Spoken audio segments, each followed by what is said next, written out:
Para concluir con esta práctica, vamos a ver la instalación de MySQL en la plataforma de Linux Mint. En la mayoría de las distribuciones de Linux, nosotros contamos con algunos paquetes de MySQL ya instalados. En este caso, si deseamos instalar alguno de los paquetes de MySQL, es conveniente que utilicemos el administrador de paquetes de la plataforma.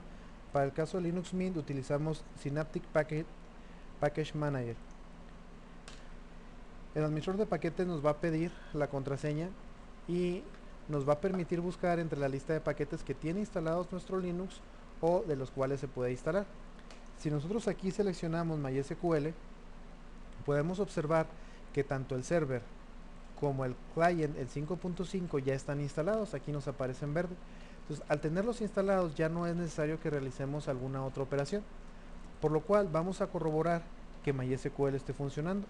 Para esto, la manera más sencilla es entrar en la consola, utilizar el superusuario y utilizamos el comando service con MySQL y le damos status.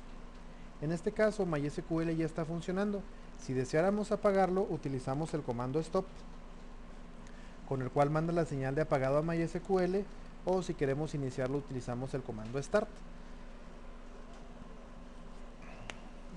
Una vez que estamos con el MySQL encendido, podemos utilizar el comando MySQL para conectarnos a MySQL.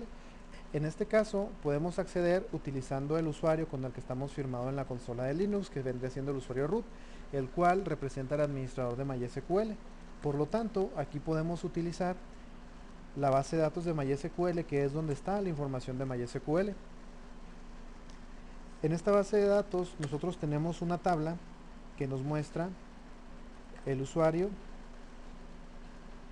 la contraseña y el host desde el cual un usuario se puede conectar. Entonces, como podemos ver aquí, nosotros tenemos el usuario root, que se puede conectar únicamente desde el localhost o desde 127.0.1, y tenemos un usuario invitado que también se puede conectar desde el localhost.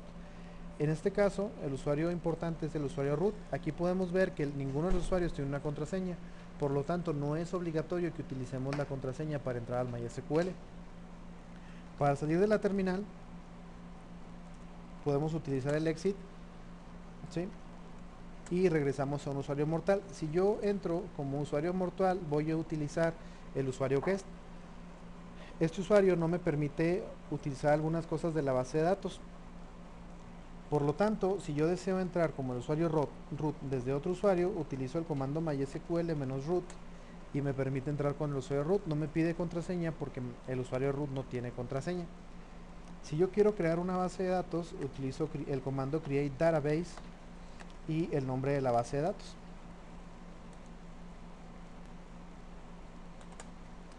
Con eso creamos la base de datos. Si yo le utilizo el comando show databases, me va a mostrar las bases de datos que yo tengo creadas.